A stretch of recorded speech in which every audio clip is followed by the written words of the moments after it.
How to fix TikTok verification puzzle not working. Hi everyone, this is Max. I hope you are doing great. So let's start without wasting time. So first of all, make sure your internet is working properly. Then head to the Play Store.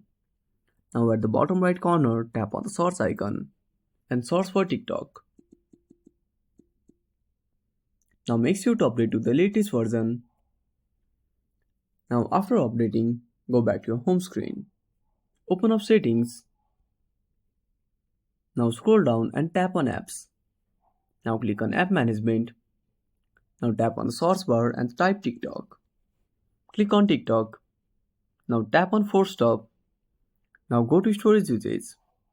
Tap on clear data and restart the application. I hope this will fix the issue. If you found this video helpful, smash that like button and subscribe our channel for more awesome content. Have a burning question or such a topic? Drop down a comment below. This is Max signing off until next time.